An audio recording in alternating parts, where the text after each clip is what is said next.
Advanced courses తో పాటు first year నుండే campus recruitment training leading companies లో 13,000 plus placements with 13.5 lakhs highest package.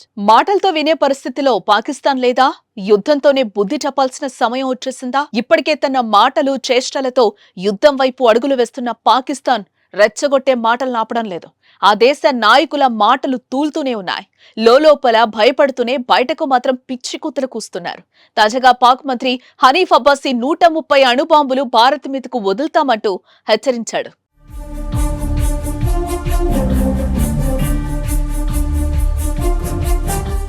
Pahalgam ఉగ్రవాద దాడి అనంతరం భారత్ పాకిస్తాన్ మధ్య మాటల యుద్ధం నడుస్తోంది.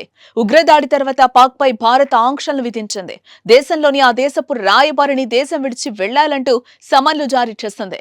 అలాగే అటారీ వాఘా సరిహద్దుల వద్ద రాకపోకలను నిలిపివేసింది. భారత్ దౌత్య సంబంధాలను తగ్గించింది. అన్నిటికంటే దశాబ్దాల నాటి సింధు నదిలో ఒప్పందం నిలిపివేసి పాకిస్తాన్ కు భారత్ చావు దెబ్బ కొట్టింది. అయితే దీన్ని తట్టుకోలేని పాక్ ప్రభుత్వం భారత్ పై తన అక్కసు వెళ్లగక్కడమే కాదు, బెదిరించే ప్రయత్నం కూడా చేస్తోంది. ముంచుకొస్తున్న నీటి కొరత చూసి భయపడిపోతున్న పాక్ నేతలు నోటికొచ్చినట్టు మాట్లాడుతున్నారు.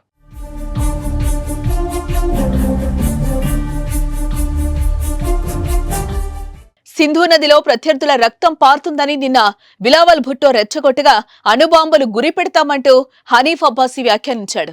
పూర్తిస్థాయి యుద్ధానికి భారత్ సిద్ధంగా ఉండాలని, సింధు నది జలాలను అడ్డుకుంటే భారత్ పై అణు ఆయుధాలు ప్రయోగిస్తామంటూ పాక్ మంత్రి హనీఫ్ అబ్బాసీ హెచ్చరించారు. 130 అణు వార్హెడ్లను భారత్ కు గురిపెట్టి సిద్ధంగా ఉంచామని అన్నారు. పాక్ అణు ఆయుధాలు జనాలకు ప్రదర్శించడం కోసం కాదని, ఎవ్వరికీ తెలియని ప్రాంతాల్లో వాటిని దాచుంచామని, అవసరమైతే ప్రయోగిస్తామని అన్నాడు. పాక్ గగనతలాన్ని మూసివేయడంతో భారత్ వైమానిక రంగం ఇప్పటికే ఇరకాటంలో పడిందని కూడా ఆయన వ్యాఖ్యానించాడు. భారత్ పాక్ మధ్య ఇప్పుడు పచ్చగడ్డి వేస్తే భగ్గుమనే పరిస్థితి నెలకొంది. పహల్గామ్ ఉగ్రదాడితో రెండు దేశాల మధ్య తీవ్ర ఉద్రిక్తతలు నెలకొనగా ఆ దేశ నాయకుల కవ్వింపు మాటలు రెండు దేశాల మధ్య యుద్ధ వాతావరణాన్ని సృష్టిస్తున్నాయి. దేనికైనా సిద్ధంగా ఉన్న భారత్ పాక్ గీత దాటితే మాత్రం బుద్ధి చెప్పడానికి బలమైన సైన్యంతో సిద్ధంగా ఉంది. మరి ముందు ముందు ఏం జరగనుందో చూడాలి. करेंगे तो फिर जंग के लिए तैयार हो जाए। ये जो गोरी, शहीन, गजनवी, ये चौकों में सजाने के लिए नहीं हमने रखे हुए, ये हमने हिंदुस्तान के लिए रखे हैं। बाबा, ये जो 130 एटॉमिक हमारे पास वेपन है, वो हमने सिर्फ मॉडल बनाने के लिए नहीं रखे हुए, और आपको पता ही नहीं कि हमने पाकिस्तान के किस किस हिस्से में रखे हुए हैं। ये दुनिया भी जानती है, आप भी जानते हैं, वरना आप तो इतने मक्कार बनिए हैं कि अभी तक पाकिस्तान के ऊपर कई दफा हमलावर हो चुके होते।